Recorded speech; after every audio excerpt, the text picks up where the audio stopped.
the beginning of the movie, is shown a murder committed by a psychopath. After shooting the victim to death, the perpetrator is not satisfied, then kicks the victim several times. The bullet casings fired by the perpetrator are taken back, then the victim's body is closed. And this is Joe Reacher. Then we are introduced to the actor as the main character in this movie. He is Jack Reacher, played by Alan Ritchson, a former military policeman who has just arrived in the city of Margrave, Georgia, America. When he is about to enter a tavern, a man looks angry to his girlfriend.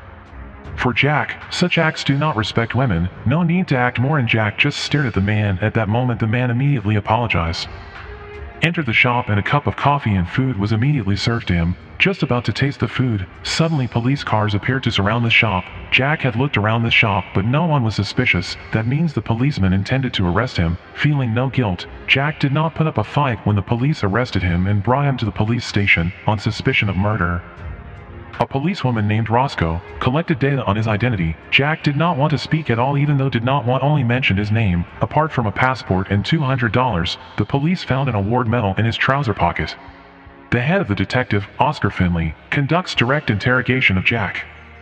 Finley read out the murder charges to Jack with evidence of a body found across the street, who died from a 9mm bullet shot, from close range to be exact, in the back of the head. The victim was a man in his 30s with a large body and even beaten to a pulp after death. The police had difficulty finding the victim's identity because of his swollen fingertips.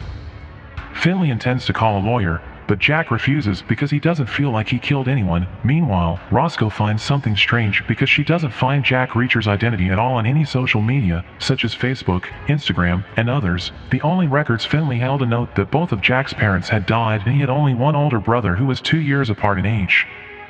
This former Marine once led the 10th Special Investigation Unit of the military police. Even though he once killed on duty, it does not mean that Jack is willing to commit murder again. According to his expertise, Jack suspects that the perpetrators of the murders from the bodies found by the police were carried out by 3 people. Knowing the type, armed with small caliber bullets of 9mm and 95 Grand subsonic with silencers, this is not the first time the perpetrator has done this. A psychopath who likes to beat the victim's body. Finley was quite surprised by Jack's explanation. He could be called calm but smart. He didn't want his pride to fall. Finley still insisted that Jack matched the description of the person seen on the highway near the murder scene. Jack said that he came to this city to find out more about Blind Black, a blues singer who, according to legend, used to die in Margrave. According to the investigation, the victim died at 12:00 at night. If it is proven that Jack was still on the bus at that time, he is free from all charges. What the police are currently doing is investigating the phone number found on the victim's shoes from a piece of paper that says Pluribus. The story of teenage Jack and his sister is shown here. When their people invite them to occupy a new house, several teenagers in the city are not happy with their arrival. Jack and his sister are kicked and even pushed. There is no word of giving up. There is only one word, that is fight back. He only could lay down in his cell. Roscoe kindly offered him a cup of coffee. According to her experience, Roscoe felt Jack had done nothing wrong. The behavior of a criminal could be read the first time she saw it. There was no indication and evidence that led if Jack was murderer. From the telephone number found on the victim's shoes, Finley went to a house owned by Hubble. Strangely, Hubble was frightened when he saw a suspicious car opposite his house. Without thinking about defending himself, Hubble admitted that he was the perpetrator of the murder. It was strange that Hubble did not know the identity of the victim and the motive for the murder he had committed. Because of his confession, Hubble was taken to the police station and thrown into prison, and in the same cell as Jack. With Hubble's confession, Jack was released from the jail. Because of that, the cable that tied his hands he released by himself. Actually, Finley still doubts Paul Hubble's confession. With his profession as a banker who working in Atlanta, there is no history of crimes he has ever committed. Jack actually wanted to leave immediately, but Finley prevented him. Here Jack showed again his abilities. He could guess if a member of Finley named Stevenson had a relationship with Hubble from their eye contact that Jack saw. It turns out that Stevenson's cousin is Hubble's wife, and Jack can guess if Finley is a stubborn person and Harvard graduate who has just got divorced with his wife, but hopes to reconcile. Jack can tell that Finley is trying to get rid of his habit, that is smoking. To prove his point, Finley calls Stevenson. Sure enough, that last night Hubble and his wife were at a party until 2 p.m., and he was sure Hubble was nowhere near the scene of the crime. Finley changes his mind. Jack and Hubble will be placed in a prison to find out the real culprit. Arriving at the prison gate, officers greeted their arrival. Jack and Hubble will be placed in a prison cell far away from other inmates. According to regulations, their clothes must be removed and replaced with special clothes for convicts. Here, Jack refused to open his pants because it was not in accordance with constitutional, no suspicious grounds. This officer forced him to do it. Jack dared to try it. If the officer wanted to be beaten, the two of them then were placed in a cell, with a height of 195 centimeters. It was visible that Jack's legs could not fit in his bed. Shortly, in the morning, Jack came out of his cell. It turned out that their cell was in the neighborhood of permanent convicts who received life sentences. Certainly, there would be problems that would come their way. Then 3 inmates appeared who forced Hubble to give up his shoes and glasses. Not only that, this violent convict intends to take off his pants. Can you guess what he will do to Hubble? For this deed, Jack could not let it. He got off his bed, gave a warning to the 3 of them to leave. On the count of 3, did not want to follow what Jack said. This is what he did, funny and cool at the same time.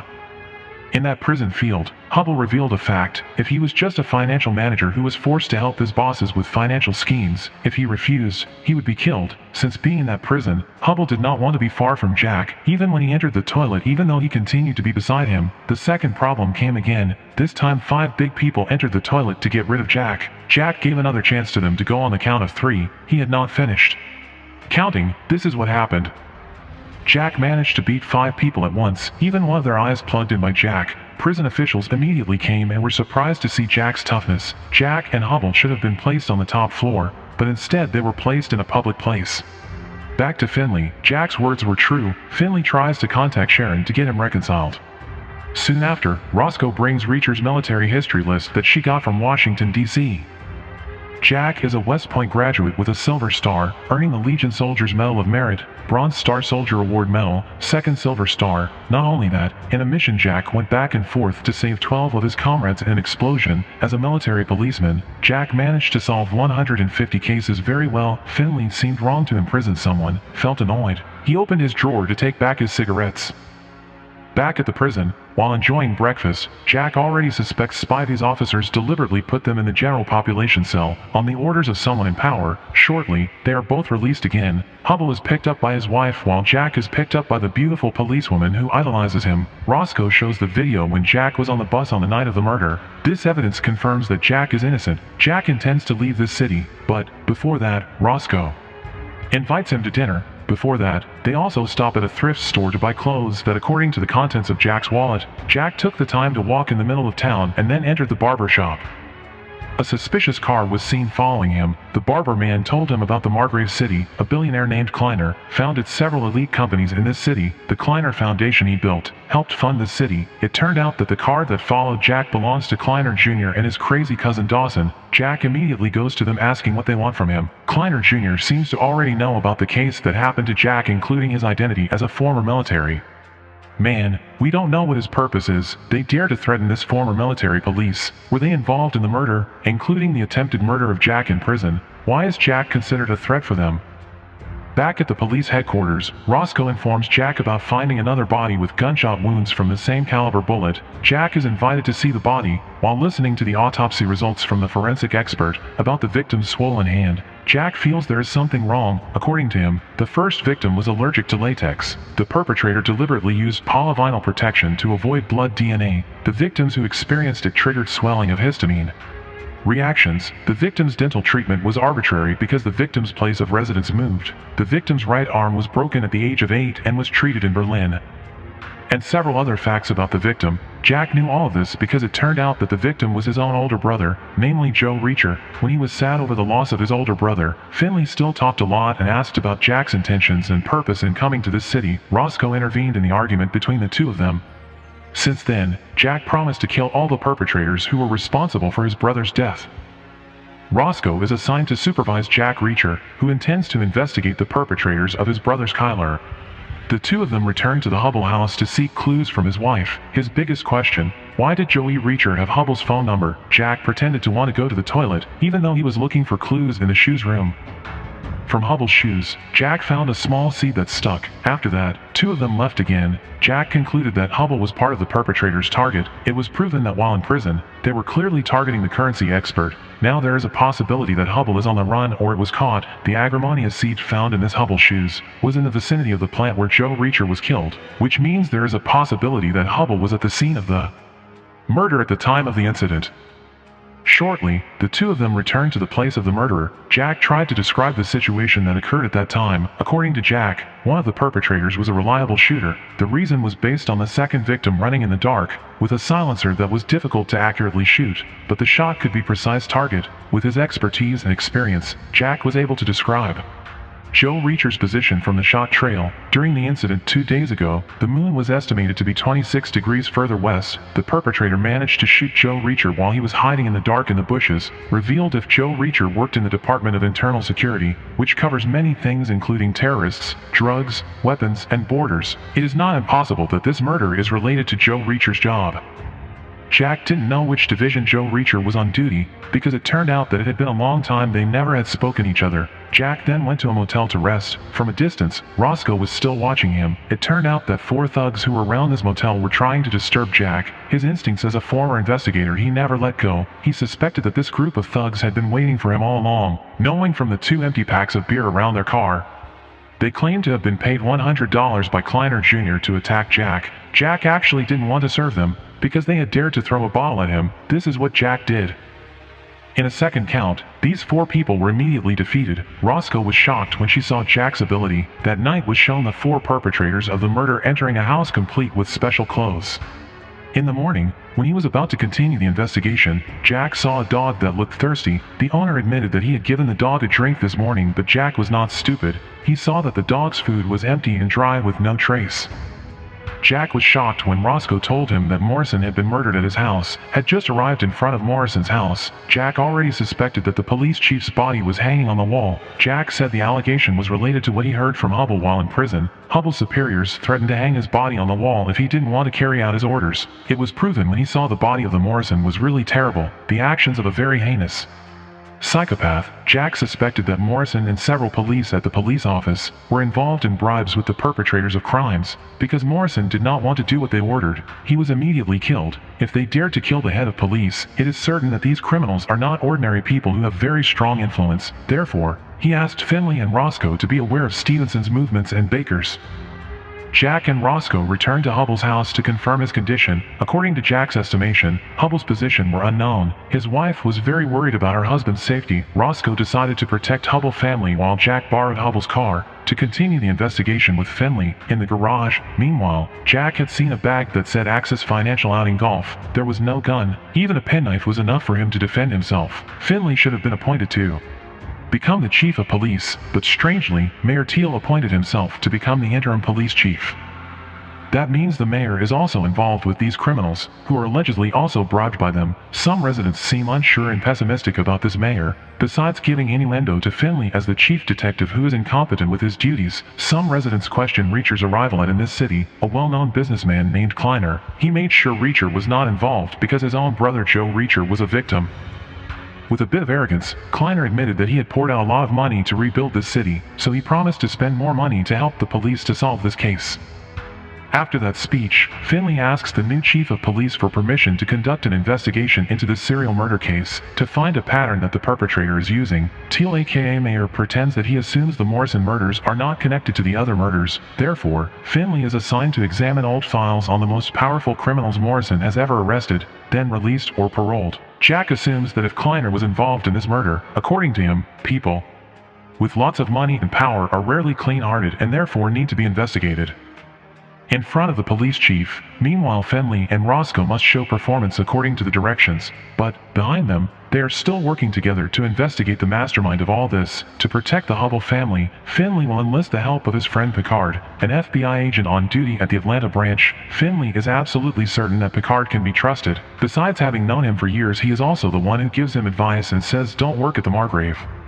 This gentle form of expulsion, the mayor says to Reacher, if he's going to catch his brother's killer then it's Jack. Advised to return to his hometown. Jack refuses, and is determined to make sure the culprit is really caught dead or alive. After buying a cell phone, the barber man Mosley gives an information to Jack if two Spaniards come to look for him. Back at the Hubble house, Jack asks for Charlene aka Hubble's wife to immediately pack up to move to a safer location. With protection from an FBI agent friend of Finley, Charlene could not believe it. When Jack suspected Hubble had died, Jack reasoned that while in prison, Hubble had become their target. When he saw the bicycle, Jack recalled his childhood accompanied by Joe. He came to several children their age who were bullying a boy named Billy, almost got into a fight, until Billy's parents came. Jack had approached a suspicious car that suddenly appeared near the Hubble house. Jack rushed back inside to invite Charlene to leave immediately. Quickly, Jack grabbed Roscoe's gun. It turned out that it was Picard, an FBI agent who would protect Charlene and her children.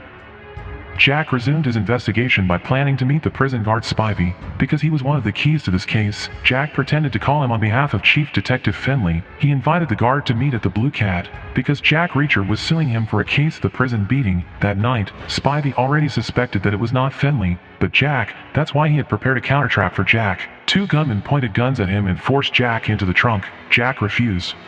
Because the trunk was too small for a giant, it seemed. When their attention was focused on his babbling, this happened. Overwhelmed enough to fight these two men, until a policeman shows up to arrest them, Jack returns to the police station to receive treatment from Roscoe. From the fight earlier, Jack suspects the two men are military or ex-military originating from South America. Besides, they use a Spanish and a Glock 17 pistol, which is called the King's signature pistol. If normal thugs, in 10 seconds Jack would have beaten them. Roscoe gets an information that Joe Reacher works for the secret division. Finley's allegation is counterfeiting. Because Hubble specializes in currency management, all crimes related to drugs, weapons, and human trafficking will be money-related. After fixing the hole in his jacket and feeling better, Jack intends to resume his investigation by searching Spivey's house. Finley forbids it. Because Finley will be doing the job, Jack is asked to return to his motel. Being equally stubborn, Roscoe is reassigned to persuade him. Roscoe finally invited Jack to relax for a moment at a cafe, which is in Alabama. With non-formal clothing, Roscoe looks much prettier. They seem more familiar with each other, especially when they have to dance. Because of the heavy rain, they came home wet. While on their way home, the border officers stopped their car, preventing bad things. Jack prepared himself with his gun. It turned out that the officer told them to turn around. Because of the high rainfall, there was flooding and this highway was not worth going through. As a result, the two of them stayed at a motel. Because both of them were still awkward, they only confided in each other and there were no adult scenes. Roscoe admitted that she was raised by her father's friend, named Gray, after her parents died when she was a kid. As a police officer, Gray taught her all about police. Before he died, Gray often drank until he became depressed, maybe because he never married and had no biological children. And the unexpected incident when he was found hanging himself in his garage a year ago. One thing that Roscoe always remembers, Gray always gave Esther flowers on her birthday. In the morning, Jack accompanied Roscoe home. They were surprised when they saw the door was already open. Traces of damage from being forced was open. There was no one in it other than the words, "See you later." The criminals didn't play around and started to dare to target Roscoe. Because of that, this time, Jack really needed a weapon. Roscoe is shown, who is upset and angry because of the actions of the criminals who are now also after her. As a police officer who was recruited by the FBI and CIA, Roscoe is not at all afraid of them. At Jack's request, she shows a cool gun that was given to her by late Gray for her, and the gun was more suitable for use by Jack. Before leaving, Jack tried the weapon's capabilities. Arriving at the morgue, Jasper reported that the victim of the murderer was named Pete Jobling, a truck driver for the South Freight Expedition. Based on forensic results, there was a lot of hydrogen sulfide in the gas and his blood. There was never a criminal record, only traffic violations and resistance. But it gets weird when an elite law firm named Zacharias Perez LLP then helps the truck driver. Shortly thereafter, Roscoe got a call from Molly Beth Gordon, a Secret Service Administration employee based in Washington, D.C. When she heard Jack's voice, she thought it was Joe. Molly could not hold back her tears when she found out that her colleague and lover had died cause of killed. What she knew, Joe was investigating a secret mission. Joe's position was director of the investigation division, as well as head of the anti-counterfeiting section. The procedures he implemented succeeded in stopping many cases of domestic counterfeiting. Many companies trapped his devices. The target that Joe was after was international cases. Jack asked Molly for help to print the case files manually. If he left the digital files, it was feared that the perpetrators would drag him down. Also, whatever their crimes, they are all aimed at the money. And Hubble has a position as currency manager of Axis Financial in Atlanta. Finley will investigate in casual after-hours style, so he does not need court order. But, before that, he goes to the Spivey prison guard's house. Roscoe must return to base to find the ex-con who killed Morrison, so that the new ship will not suspect them. Arrived at headquarters, sure enough, this ship gave her the task of investigating ex-convicts who were actually not related to Morrison's death. Roscoe reasoned that she would investigate the rented car that the perpetrators might use.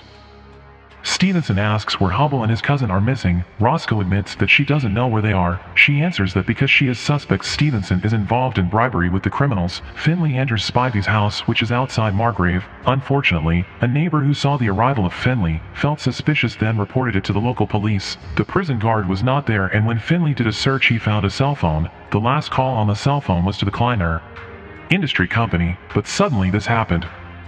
Meanwhile, Jack was assigned to meet Zacharias Perez to find out cases related to Jobling. Jack came to this elite lawyer's office to ask for a traffic violation file committed by Pete Jobling. This man did not want to give it even though Jack had insisted. He threatened to destroy his life with one phone call. Jack threatens to end his life with one phone call. This is the consequence if you dare to play with this man.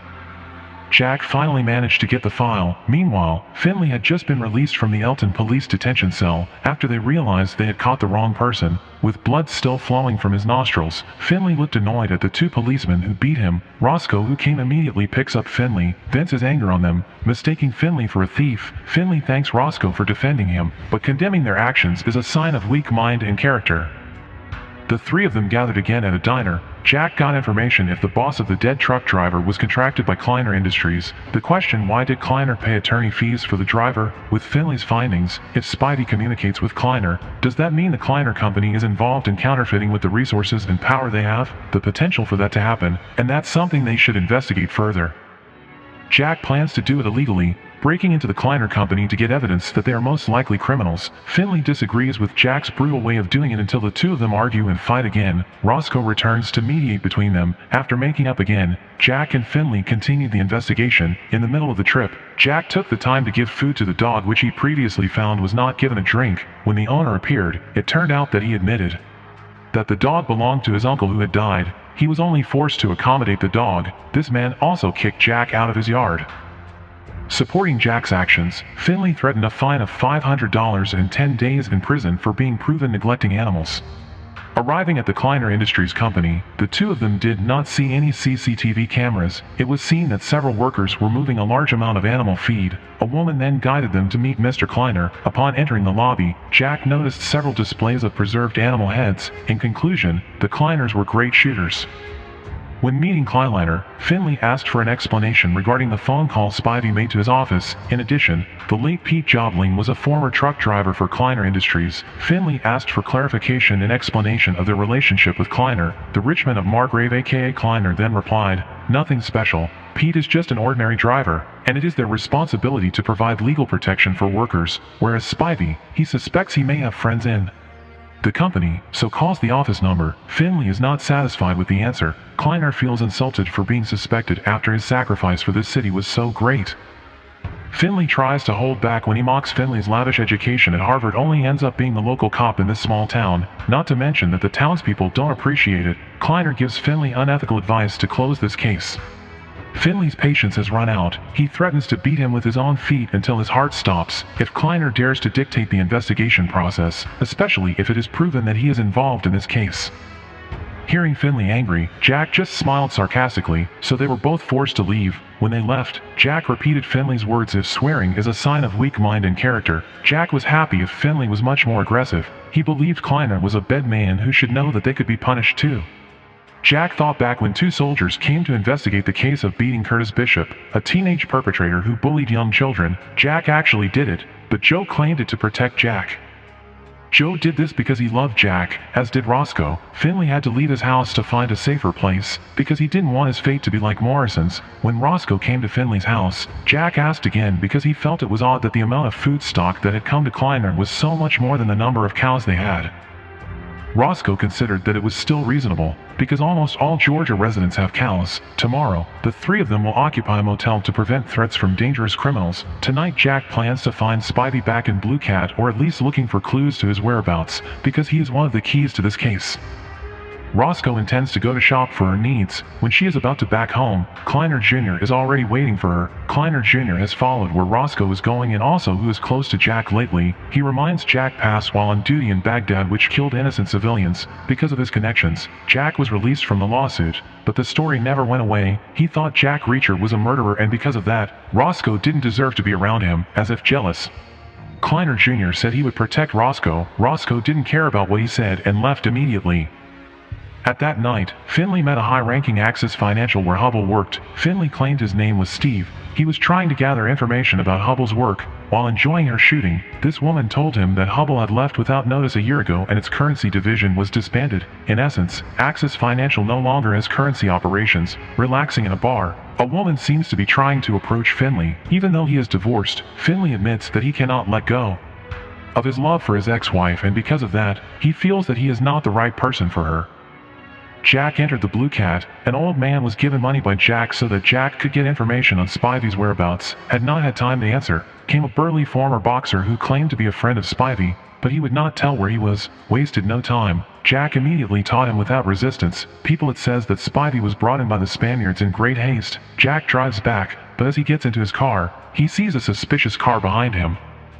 Jack went back into the kitchen bar to get his gloves. After that, he left with drive his car. Arriving at a deserted location, Jack jumped out of his car and hid behind the grass. The two Spanish men then got out of the car looking for Jack's whereabouts, even though from behind, Jack shot them both dead. The gloves turned out to be used by Jack to cover up his fingerprints. The fallen bullet casings were taken back, including a wad of money taken from their pockets. Opening the trunk of the car, Spivey's body was found. Jack Reacher is shown putting the bodies of the two assassins into the trunk of a car and putting them together with Spivey's body. Because there is not enough space, Jack breaks both of his legs like a cow bones. After that, Finley contacted him to come to a location where a burnt car was found. Jack suspected that this type of SUV belonged to his brother. It was difficult to identify because no police license plate was found. Shortly thereafter, Roscoe arrives to help investigate the car. As the frame number is covered in burnt remains, Jack did an old military trick. The ketchup from the snacks brought contains acetic acid which can be used if the Marines run out of gun oil, salt for abrasion. The contents contained in it can also be used to clean metal. Finley will ask Picard for help, because Picard will identify faster than fake detectives. Then Jack tells of the assault that occurred which was carried out by two South Americans against him including the discovery of Spivey's body. Jack reasons it was in self-defense, assisted by Roscoe. The bodies will be disposed of to prevent an investigation by the state police of the gunshot wound, Roscoe concluding Jack shot them from behind, not the front, as he had told Finley. Jack admits it was because he had the chance to kill them first and prevent them from falling. Roscoe remembered what Kleiner Jr. says, so she immediately asked Jack what was really going on in Baghdad. When he was tracking down the missing PFC, several young children played football in his former hangar every day. One day he feels like something wrong, the children not yet come home. When he checked, 3 local men there were harassing them. Absolutely Jack did not remain silent. As usual, he gave them the choice to surrender to the local police or Jack would give the punishment. It turned out that night they came back and that's when Jack shot all of them dead. He believes that Kleiner used his money to buy access and information for an obscure purpose. The bodies will be left at the airport after destroying the CCTV cameras and tricking the officers. The car containing the 3 bodies was left in the airport parking lot. When he saw workers moving goods, Jack recalled asking Mosley what business does Kleiner do. He answered trucks, real estate, and chemicals. But strangely there was no agriculture. The two of them then ordered a hotel room that was quite luxurious. The price didn't matter because Jack brought a wad of money from a hitman who tried to kill him. Besides his intelligence in uncovering a crime, Jack had the ability to use a toothpick used to clamp hinges the door, which he did to slow down any baddies who might have tracked them down. Shortly, Molly contacted Jack. If she was preparing the files Jack requested, to avoid enemy tracking, Roscoe asked Molly to use the train to the 5-point station tomorrow afternoon. Molly had revealed herself and Joe had been in close contact for 2 years. For his colleagues, Joe is a role model because of his totality at work. Joe also tells about Jack that he has good grades, is very smart to the point that sometimes he is a bit annoying. Because of that, Joe respects Jack so much. Roscoe tries to console Jack, who is pensive again with Joey's death. In the morning, they focused on continuing their investigation into Pete Jobling's house. It turned out that the house they visited was the house of his parents. They didn't know if their child was dead. Maybe Jack didn't want to hurt them, so he reasoned that there was a series of hijackings in his trucking company, but Jobling wasn't involved. Jack just wanted to ask if Jobling could help with their investigation. Jobling's mother feels calm. Pete Jr. has not lived in this house for a long time. He lives with his wife in Brookhaven. It turns out that Jack deliberately lied so as not to show his emotional side, which he thinks is just a waste of time. Finley was summoned by the police chief because of the information he obtained. He had disturbed Kleiner. Teal said that if Finley threatened Kleiner, that Finley would beat up Kleiner. Because part of the person Kleiner bribed, the police chief would actually blame Finley's actions, because according to him, Kleiner was the person who respected in this city the mayor's loud warning. Not fired, but Finley is assigned to investigate dozens of ex-convicts who have grudges against Morrison. Whatever he does must be based on Teal's approval, otherwise Teal will not think longer and will fire him from the police. Suddenly, Finley's father calls, because there is something urgent. It turns out to be Picard. In coded language, he says 2S3B from his place in 1 hour. Finley asks about mother and children, meaning to Hubbles. Wife and children, are they all right? Picard gives the gun to Christie to prevent unwanted things. Picard promises he will only be gone for a few hours. Jack and Roscoe arrive at Pete Jobling's house. Luxurious for a truck driver, Judy admits that she does not regret her husband's death. She says because of the risk of bad work done by Pete, all she knows, her husband stole an air conditioner from Kleiner Industries in Miami. Several empty boxes were found in the garage. One thing Judy forgave from her husband, even though he is a criminal, but an expert in bed games. Not long after, Jack is contacted by Finley to go to the location given by Picard. While on the way, Jack suspects Jobling is taking care of counterfeit money for Kleiner. Jack concludes, money is produced in South America by the employers of the 2 people he killed, then sent to Florida. Assignment Jobling went there with the real air conditioner. The box was emptied and filled with counterfeit money, then it was brought back to the Margrave. That's the theory, and to be sure, it's in Joe's file. Brought by Molly. Arriving at the meeting point, shortly, Picard passed asking them to follow him, a scene trick so that they would not be followed by the enemy. Picard gave information about the burning car that belonged to a rental company named CD Equinox. According to him, it was a problem because the car tenant, the name is Ron Hassey, the Yankees' backup name used by Joe. That means it's true, as they suspect. Picard then gives a motel address that was used by Joe. Jack has to memorize it, then the paper has to be thrown back to prevent tracking enemy.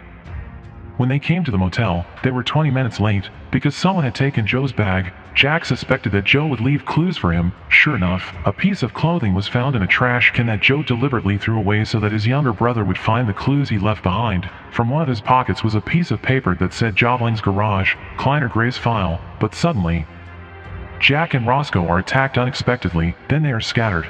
But the 2 assassins continue to chase Jack because they know Jack has a message. After their car got stuck, Jack managed to kill one of them. The chase continued. Jack managed to trap one more perpetrator, and both of them were involved in a fierce fight. Unfortunately, Jack was mugged again, but this is what happened.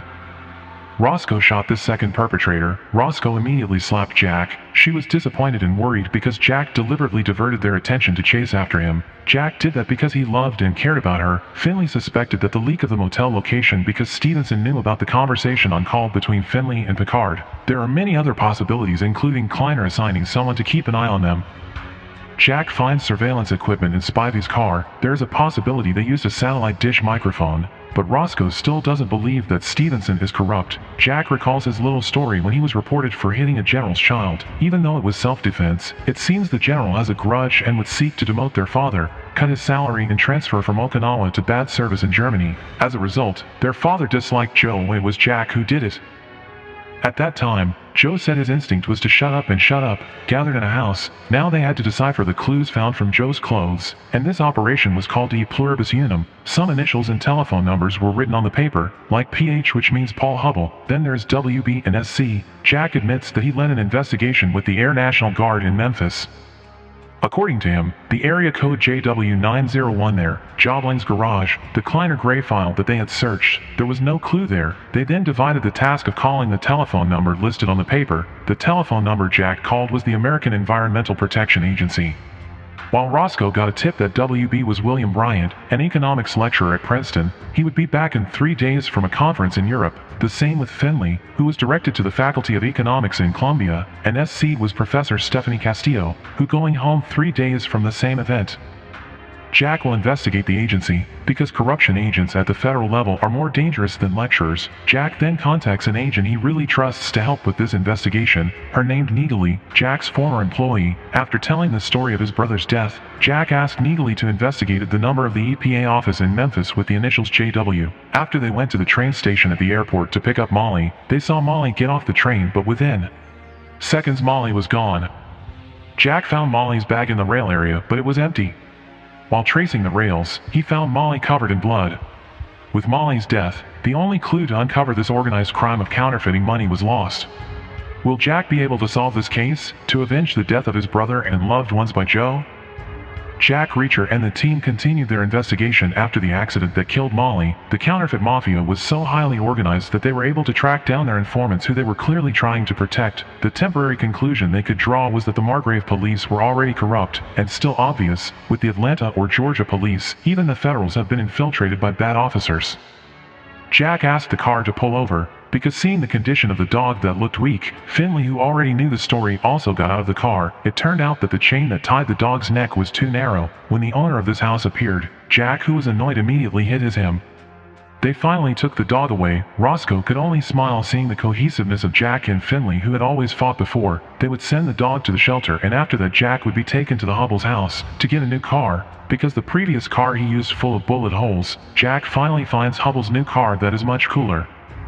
Jack had stopped at Kleiner's ranch. Until now, he still wonders what Kleiner meant to buy cattle feed in very large quantities, exceeding the needs of the cows. When he was going back to the car, Jack found the same seeds that he found in Hubble's shoes. That means, Hubble had visited Kleiner's ranch. When he returned to the police station, Jack saw Roscoe cleaning her own car, which had been crossed out. Jack rushes off to plan to attack Kleiner Jr., who is in the restaurant. Jack taunts Kleiner Jr. as a spoiled fool for acting as a coward who dares to intimidate women and taking cover behind his father's wealth. When KJ insults Roscoe back as a bitch, and this has happened.